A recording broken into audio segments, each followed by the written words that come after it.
Welcome to the latest edition of the No-Till Farmer Podcast, brought to you by Yitter Farm Equipment. I'm John Dauberstein, Senior Editor of No-Till Farmer. In part 2 of this podcast series, Dennis Michelsen and Michael Musselman, hosts of the podcast Innovations in Your Fields, powered by NewFields Ag, interview No-Till Farmer editor Frank Lessiter and Lessiter Media President Mike Lessiter about the role improved corn genetics played in the growth of no-till and the value proposition of the practice even with today's high input costs. Frank also talks about the beginnings of the National No-Tillage Conference, mixing in anecdotes from decades of interviews and farm visits to lend perspective. With that, let's go to Dennis and Michael for part 2 of this fascinating interview. Frank, how have the changes in hybrids helped make no-till even more easy for folks to do as far as to get a good result out of it? Well, for one thing, we've got much improved genetics. We started out in 1972. I remember we did an article on what traits do you want in hybrid corn for no-till, and you wanted basically the corn companies all said, you can plant any hybrid, it doesn't matter. But what really mattered is something that could take some cold tolerance when the soils were cold in spring underneath the residue or underneath the sod. And then you wanted something that was going to yield well and could handle either wet or dry conditions. That's a key, is that no-till you generally have to plant later than your conventional farming neighbors.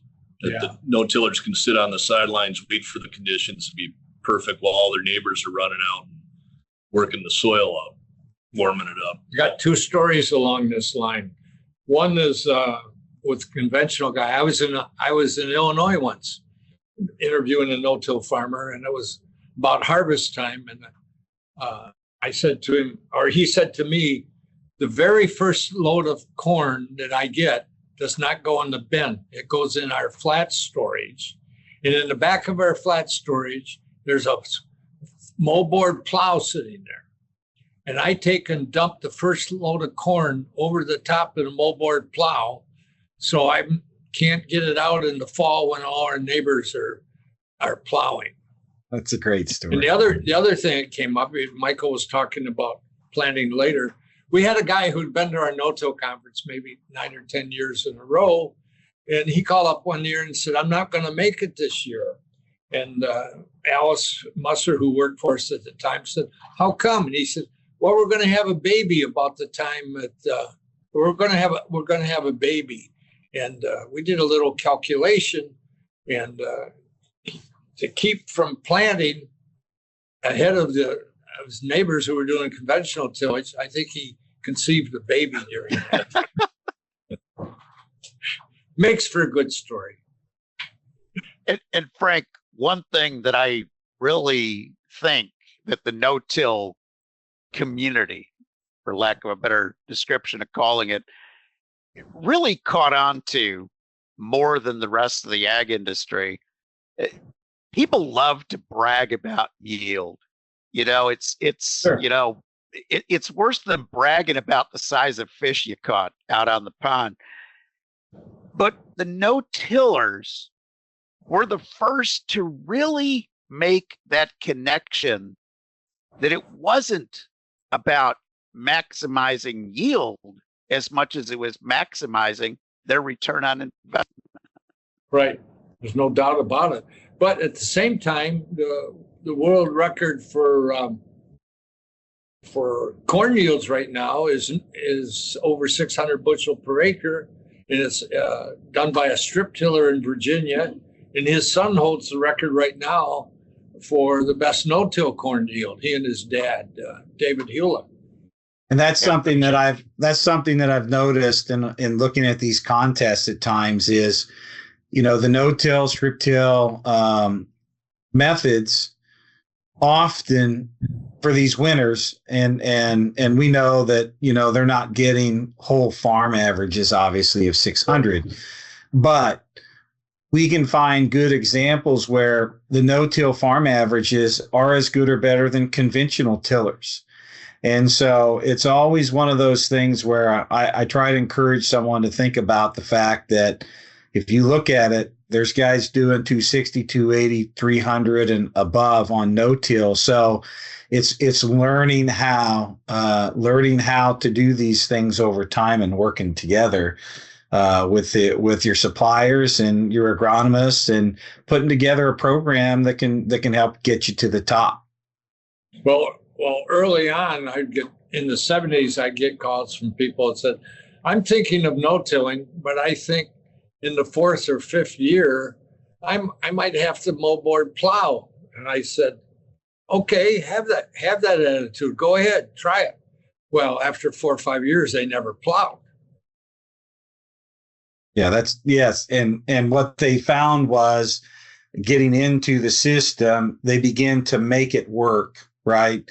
And that's one of the principles that we like to encourage farmers about. And it's no different in your business. You decided to make it work, not just give it a try. Yeah. And I think that's important when you go into anything new, is to figure out how it can work and will work with you for you, and doing more than just trying, but making it work.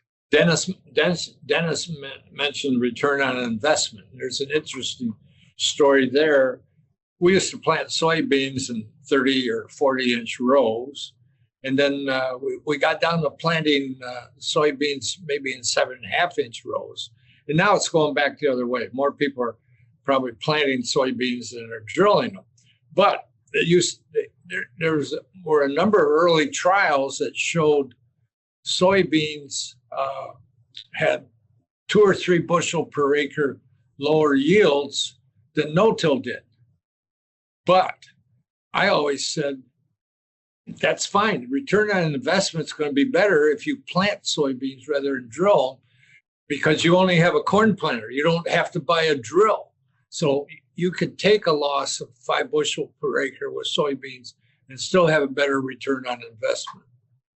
Yeah, looking at those total costs is very important. And I like so one of the things I've noted in your magazines at times, you'll take those charts or those little spreadsheet and show some of the economics and metrics for them so that they can get an understanding.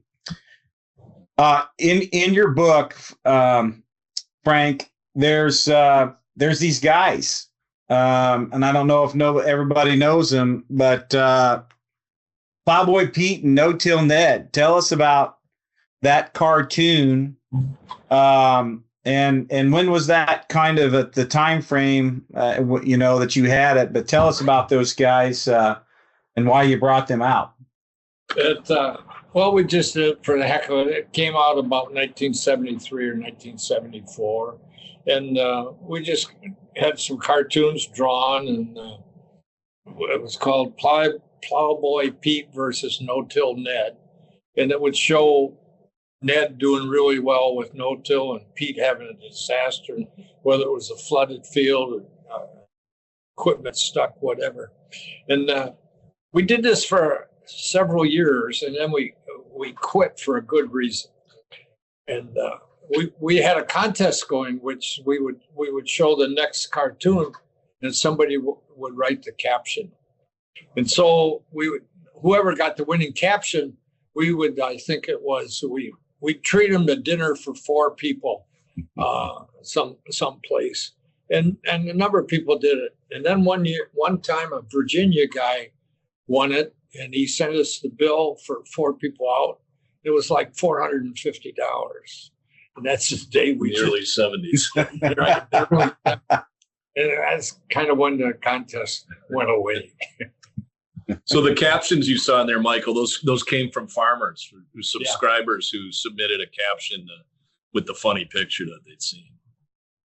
All right, that's great. That's great. Dennis, do you have any comment on any of that here in the moment? Well, I actually have another question. All right, Frank. I do love that cartoon, by the way, though. That's fabulous. That's a great story. Frank, when I talk to ag producers in my neck of the woods here in East Central Illinois, and we talk about reduced tillage options, I have had quite a few people tell me, well, I tried that once and it didn't work. While I've had the successful no-till and strip-till guys tell me it takes several years of that practice change until you really maximize the benefits. You are the guru of no-till, my friend. How long should an ag producer expect to see the changes that they hope to see by switching to a no-till practice? Well, there's no reason you can't see them in the first year if you look at all your costs. Most people will say it probably take 3 to 4 years. There was just a Michigan State study that came out that showed it took 13 years to pay off the new equipment with no-till, which I think most no-till innovators would laugh at because they think they got back within 3 years or so. We talked about a little bit about the value of no-till, and I got a chart here that talks about how much no-till is worth per acre, and the answer is $262 maybe at the top. The general public gets about $112 per acre in environmental value. That's with reduced erosion, runoff, etc. Then the farm value of no-till will run anywhere from $25 to $150 per acre. I mean, we got no-tillers that say, I'm making an extra $150 per acre with no-till. I mean, and the ag economy is kind of tough right now, and people are hurting, but the no-tillers, they got $150, up to $150 advantage over people using other tillage systems. And we're seeing a lot of people today who in the past have no-tilled corn and no-tilled soybeans, and today they're no-tilling soybeans, but they've moved to strip-till for a number of different reasons. Dealing with cold soils, being able to ban fertilizer, plant on a little berm that's higher temperature than the rest of the field. Well, Frank, you bring up some good comments there regarding sustainability and the environmental friendliness of no-till and strip-till farming. And I think those are key metrics by which the farming community will be judged as we go forward, both in the past and also in the future. And from a sustainability standpoint, you know, a reduction in the use of diesel and so forth are metrics that can be measured and managed.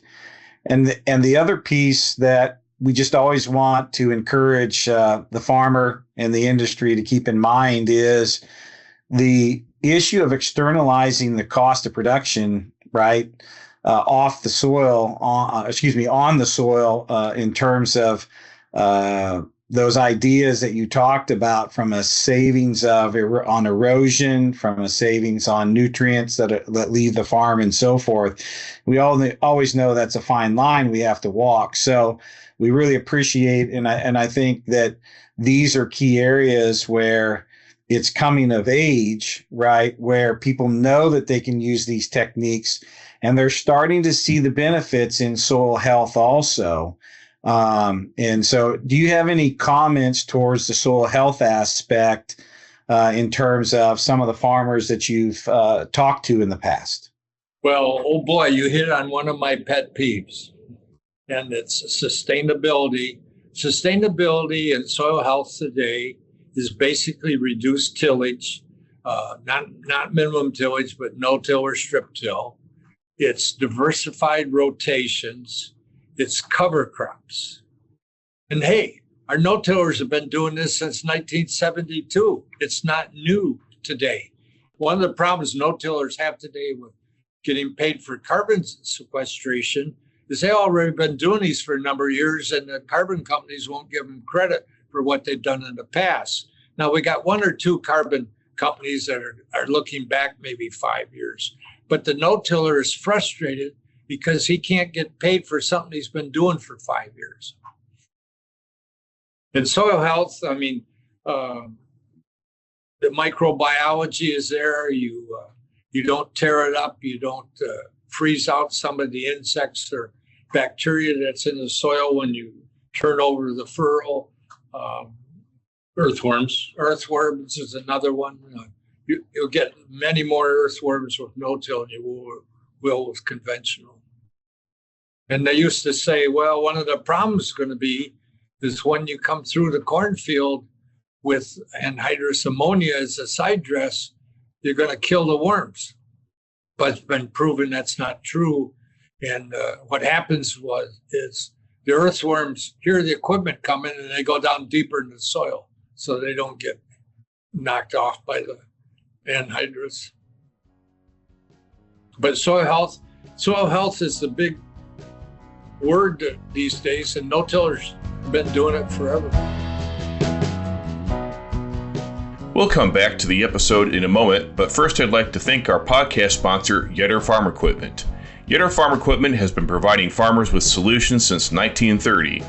Today, Yetter is your answer for finding the tools and equipment you need to face today's production agriculture demands. The Yetter lineup includes a wide range of planter attachments for different planting conditions, several equipment options for fertilizer placement, and products that meet harvest time challenges. Yetter delivers a return on investment in equipment that meets your needs and maximizes inputs. Visit them at yetterco.com. Frank, do you sometimes think, though, that when it comes to soil health, that people are not looking at that as much if they just rent the land rather than own it? Yeah, to some extent. And it depends on how they're dealing with the landlord. Like if they've been with him for 10 years or so, they can probably talk him into doing some things soil health wise, and maybe he'll do some of it. The same with cover crops. We got guys that do it. But we also got guys that won't spend an extra nickel on rented land for something that they're not going to see immediate return on investment with. There was a study or a chart that came out last week that showed that cover crops was utilized to a far greater degree on owned land versus the rented land, which is not a surprise. But at some point here, and I'm interested in this topic, at some point here, land that's been no-tilled for a long time must have greater value than the next piece of land that doesn't, for all the things that you guys just were talking about, the soil health and the earthworms and, years on in cover crops. There was a professor who did a study. It's still pretty modest, but he was putting a multiplier effect on land value that had been in no-till for a long time. Yeah, I think he's down in North Carolina. A couple of years ago, I had a Illinois farmer call me, and he'd been no-tilling for 30 years. He had a 100-acre field that had been no-tilled for 30 years. And a neighbor accidentally, he had an employee who he sent out to chisel plow, and the guy got in the wrong field. And he chisel plowed this 100-acre field that had been no-tilled for 30 years. And so the question was, he wanted to know how much he could get from the insurance company or the farmer for making this mistake. So we went to 3 or 4 people and said, what do you think? And the first year extra expense was about $5,400. But they said there were long-term losses. It would take 5 to 6 years to restore the soil. It was going to take 20% more fertilizer over 5 years. And they suggested he asked for $8,000 per acre on what he lost. And I doubt if he got that much, but that's what they thought the loss would be from someone accidentally chisel plowing a no-till field. So those are amazing values in terms of how that no-till and strip-till can improve the soil as we go. and we're hearing some of these stories where they're adding 1-2% organic matter in some of these soils in a very short period of time. So we know that there's restorative abilities in that reserve, and keeping the soil healthy is very critical, important to us. The biological activity is something that is critical for the health of the soil, the plant, and how it interacts and brings nutrients available. So these are all important metrics that we consider when we look at the value of a healthy soil to build a healthy crop. I've seen the time Jim Kinsella strip tills at Lexington, Illinois. And I've heard from several editors who were riding in a pickup truck with him. And after a rain, he would stop and pick up earthworms in the middle of the road and toss them into his no-till or strip-till fields. And the other thing that happened, and Dennis, this is down in your area, central Illinois. A year ago, May 1, we had this huge dust storm on the interstate. There was a 90-vehicle pileup, 8 deaths, and no-till could have prevented this dust storm, no doubt about it. Does that get much attention 15 months later? That still talked about? Yeah, so I'm about an hour from where that happened, and I drive that road often, and I know that it's been discussed briefly. I've seen something in the press about it. I've not heard anything kind of locally again from that.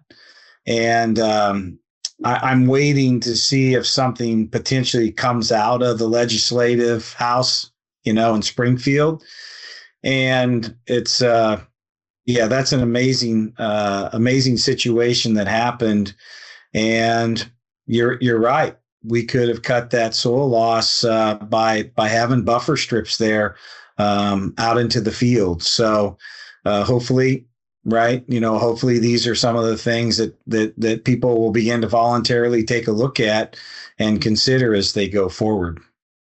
Yeah, we pray that it never happens again, but I know that a number of studies said that had cover crops been on those fields, there was very, very little cover crops in that area. It may have been prevented. Mike, I have a question for you. A lot of ag producers feel that responsibility if they're the generation that is taking over a centennial farm or a farm that's been there for 150 years or even 200. Is that part of the reason that you felt really good about coming to the family business, was to continue this legacy that your father started? Yeah, that's a good question. I had seen growing up what my father's role was in this ag industry, and I had left to another. I was in the manufacturing space, but started to apply what I watched him doing when I was a kid in the place that he had in it. And when the opportunity showed up, I really did want to work with my father. I wanted that experience, much like many of your listeners do. There's always rough spots, right? But it felt like a calling to come back. I was relatively new to agriculture 20 years ago, if you didn't count my high school internships and that kind of stuff, him throwing me in the car with him. But I thought ag was special. I thought what he was doing here was really special, and we just needed a few more resources to grow. We were an 11-person company back then, and we're about 40 today. And I think freed him up to cut the swath and no-till that he continues to do, and would like him to do it as long as he's willing to do it. So yeah, it was a pretty cool aligning of the stars, I think, to come back at a time where ag was about to become very, very dynamic. So Michael was a junior or senior, going into his senior year at University of Wisconsin in Madison, and he had an internship with the U.S. Olympic Committee in Colorado Springs. And so I drove him out there for his internship, and then I flew home. I went with him in the car. Well, we made a stop at one of the early no-till manufacturers at the town up in Lexington. Nebraska, Orthman. And so I knew Henry Orthman, and I knew the kids. And so I spent an hour or so talking to him. Michael never got out of the car. And now he sells advertising to that company. So I tried to get him in early, but he wouldn't listen. Didn't know where I'd end up. But Dennis, if you want to cut that part out, you can feel free. That's what we call in the podcast business as gold, Michael. Okay, gotcha. Frank, the big rage now, and you can save money on your crop insurance. You can get all kinds of benefits for growing cover crops. And when I see all the stories about cover crops, it's like this is some magical new thing that people have thought up. But this again goes back to the no-tillers as being the originators for something that is now a cool thing to do. Yep. And you hit it right on the head. I remember my dad seeding cover crops in the late 40s and early 50s. And then we got him in more commercial fertilization after World War II, and cover crops kind of dropped off. But today, in 2017, we had 15 million acres of cover crops. And in 2022, we went to 18 million. So that only represents 4.7% of the total U.S. cropland in 2022. Now, the no-tillers average, our surveys, we survey the no-till people, the strip-till people, and the cover crop people. And the average cover crop acreage for a no-tiller is 493 acres. So he's seeding 43% of his cash crop ground to a cover crop. And the average cover crop acreage with a strip tiller is 571 acres. And that's about 40%. But when you look at, and this came out of the 2022 USDA Census of Agriculture, and it says that when it comes to seeding cover crops, no-tillers are 2 to 3 times more likely to use cover crops than farmers who are using reduced tillage or conventional tillage. So what this really means is we got 18 million acres of cover crops, and no-tillers are seeding as much as 12 million acres of that. So the no-tillers see this, and the other people haven't seen it yet. And there's a big problem there. We talk about return on investment. Well, it's hard for some people to see the investment they're going to get off cover crops. They expect better yield or cheaper fertilizer bill the first year, and that's not happening. But the no-tillers know there are many benefits of cover crops. Okay, Frank, I've got to ask this question. You've been doing this over 50 years. When you talk to an ag producer that is doing something innovative in their field, how often per year are you a little bit surprised by the things that you find out are going on that you then report in No-Till magazine to the rest of the world? Well, you always find something. You can find practically every field day you go to or tour or whatever. You're gonna find something that's new. Precision has really helped no-till and strip-till, particularly strip-till, because you can build these higher berms in the fall, and then with GPS, you can come back in the spring and run your planter right on top of that berm.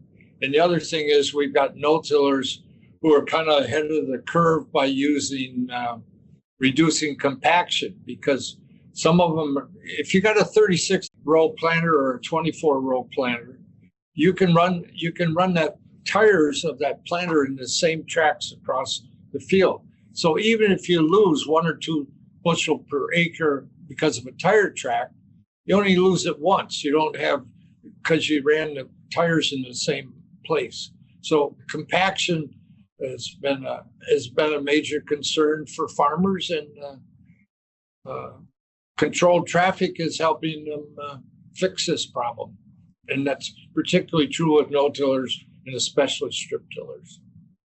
Dennis, I think I'd add to that question that sometimes as we're out in the field days and reporting and going to the presentations, we don't always see how much of a single practice might be evolutionary for someone in another part of the country. And kind of as an example, we're a 100% paid subscription publication, means the farmers have to want it and vote with their checkbook. We have a lot of people out in various parts of the country, even the Palouse area out west, and we're located here in soy and corn country. But they've told us that they like just seeing what's out there because it's different than the practices in their own backyard. They get a window into something novel and new that's taking place in another part of the country. It it's like the flywheel that keeps it going out there. I got a story about that. It was probably 15, 20 years ago.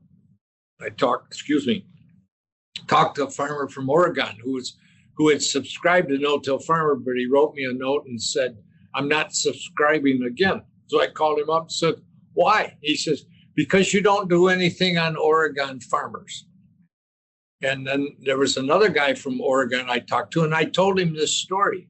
And he said to me, the reason I subscribed to No-Till Farmer is because you don't do any stories on Oregon farmers who are my neighbors. I want to see what's going on in other parts of the country that I can adjust for my operation. That's a great story. It talks about why people want the things that they want and how we try to serve many different people. And often we can, but sometimes we can't. One of the things farming's got going for it, or No-Till Farmer, is we can go in depth on things. So you got the general farm magazines. They're trying to have content that goes to 10 different audiences. Strawberry growers, almond growers, cotton growers, vegetable growers, corn growers, like that. So if and they're limited on how many pages they have in print these days. So if they do a story on no-till, say it's on soil stratification and no-till, and this has actually happened. Maybe they do a one-page story, and that's about all they can do on it. Well, we'll take the same subject and do 3 or 4 pages on it, and where the farmer can get some real ideas out of what's happening in that.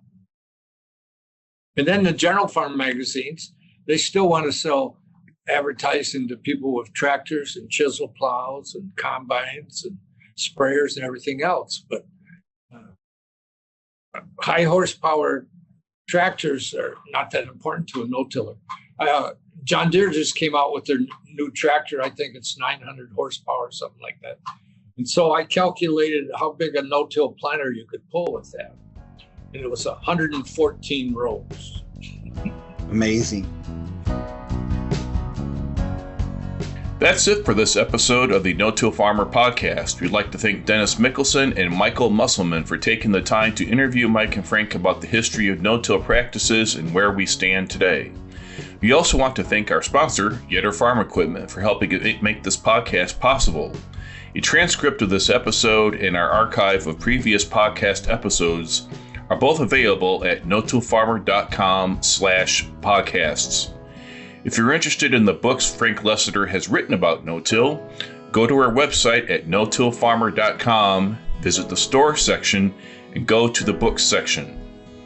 For Dennis and Michael, Frank and Mike Lessiter, and our entire staff here at No-Till Farmer, I'm John Doberstein. Thanks for listening. Keep on no-tilling and have a great day.